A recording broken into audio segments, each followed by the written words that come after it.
Hello everyone and welcome to this week's video. This week I've decided to do a spring palette challenge, and before I do any palette challenge I do a little bit of research. Now this book that you see here is my swatch book. I tend to put in here a little bit of swatches for challenges that I'm looking at, a little bit of research, and these on this side here that you can see is the official Pantone colours for spring/summer 2020, and these tend to be used in fashion a lot, and I found these on a few websites after doing a little bit of research. It didn't take that long to do, and looked at different colour coordinations that could work for a spring palette challenge. As well as that, I looked at what colours really correlate to it, and spring tends to be, when you think of spring, very fresh colours, very some warm tones that are mixed in within there, as well as pastels. So I was trying to think of what colour variations I could go with this, and I tend to stick to this spring palette that I have at the top there.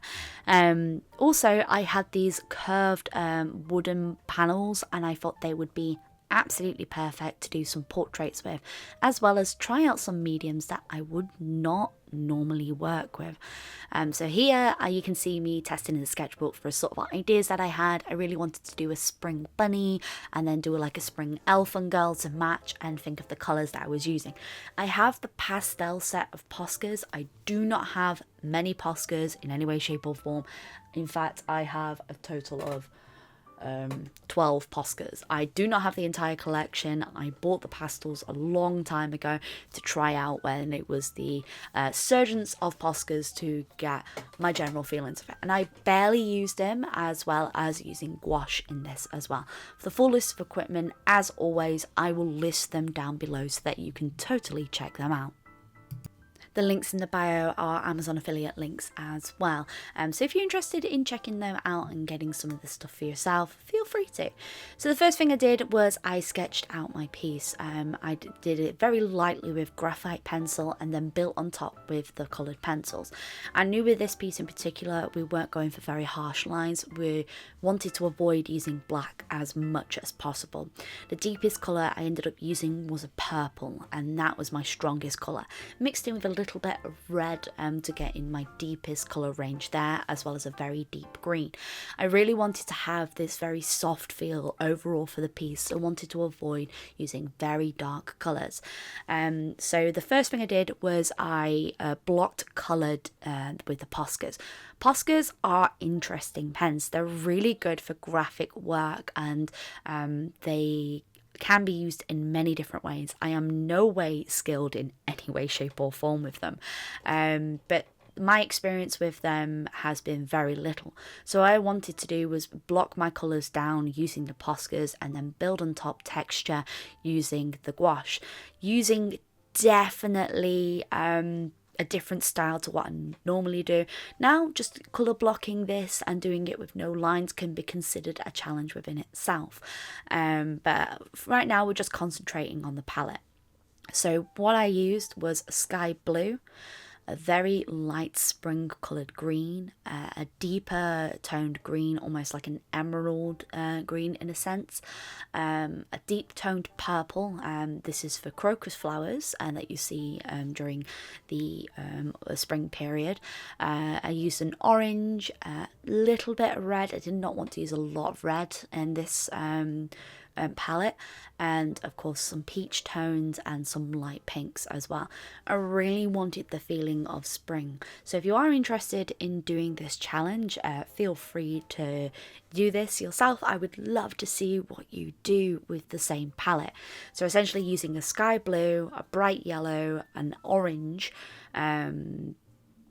some amount of red. I didn't use a massive amount of red, purple and green. You really want a nice range of tones in there, keeping everything bright and colourful, and the pastels work really well for this, but I didn't just want it to be a simple pastel palette. It's a little bit more than that. I would argue that these Posca pens, the green and the orange and the light pink, definitely scream pastel to me, but this deep purple and the deeper green do not. people may argue with me for that. The blue is definitely a pastel tone blue to me, but I feel like the purple's too deep. It should have been done with a lilac purple for this pastel tone range, as well as the red for me is a little bit too deep, but it's a good colour variation, and I personally really like how this overall piece looked.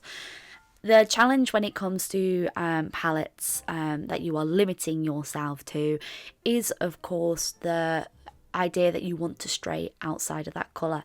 I try to keep to very, very simple tones, although the temptation to add like a little bit of brown to break up certain sections was really difficult, because there was at one point where I just really wanted to bring in more texture.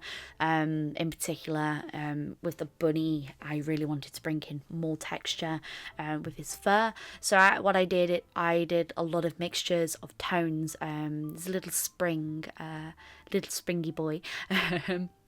I haven't quite decided on a name for him yet, but if you have any suggestions, let me know in the comments section down below. The originals of this are available up on my store at the moment if you are interested in checking that out, as well as you can get stuff of this on my Etsy store. It's available as stickers, shirts and more. Both of these images are available. So you can see what I used with the red and the deeper green. I used that for my outline mainly. It is what I tended to go for. The purple also mixed in with there within the gouache as well, to try and keep this light theme overall.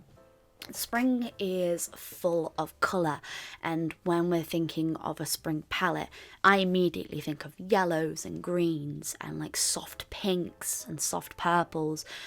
You could even do a Easter palette challenge where it's lots of pastel colours, which I think would be really fun as well. But spring's all about fresh colours, and when you're thinking of that sort of palette, you're thinking of the fresh tones that go around with it.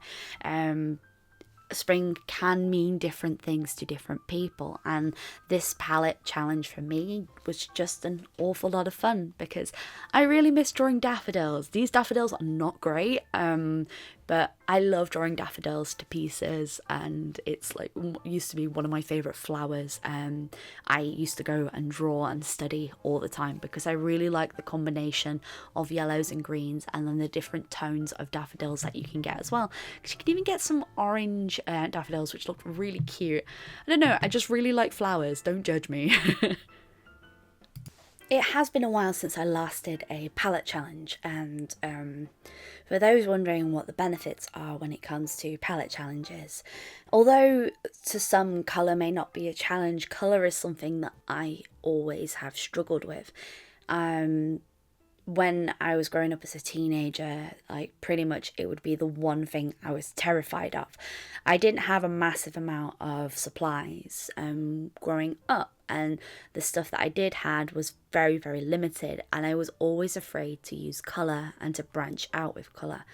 So it's not something I grew massively confident with until, in fact, the last 6 years I've started to grow more confident with. But I find that as artists, we have a favourite colour palette and we stick to it. Once you find the colours that work for you, you stick to them, and you don't tend to step outside of those boundaries. So colour palette challenges are a really good way to diversify your portfolio in terms of colour, as well as forcing you to understand different tonal ranges and working on that for yourself. One thing that has been really good about understanding and doing these palette challenges is I'm using colours that I would not normally use. I'm not really a pastels person. I'm more earth tones, and I will always stick to very similar colours.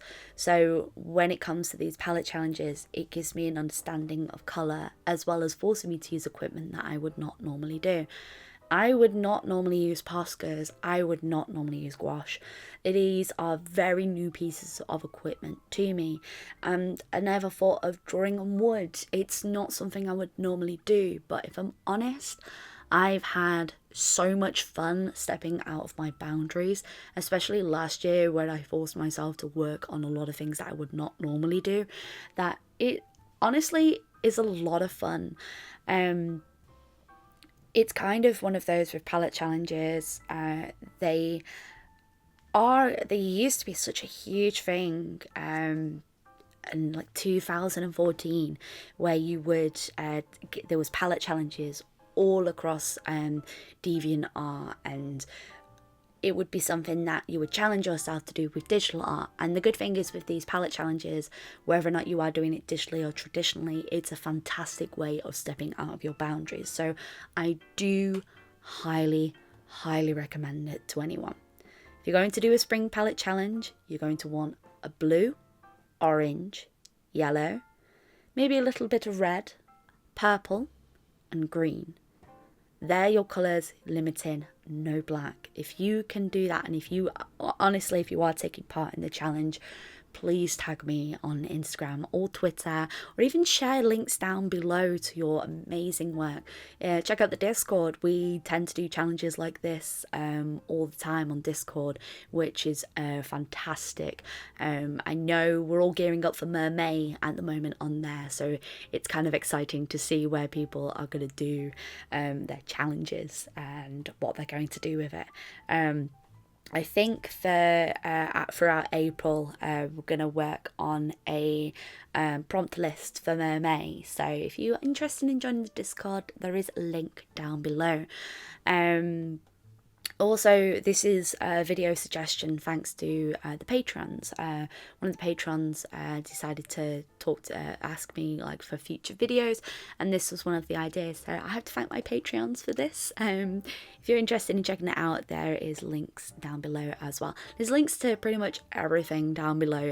If you ever want to check stuff out, feel free to try. And I love the community that art brings, and how we can encourage each other, because it was never there when I was younger. So it's something that's so important to me as I've grown up, because I know how important it is to have people around you to speak to about art that you are so excited about. Palette challenges are hecking fun. Art challenges are hecking fun, and I highly recommend it to anyone. And speaking of palette challenges, what palette challenge would you like to see me do in the future? I've done an awful lot of palette challenges on this channel. I've done an awful lot of art challenges on this channel.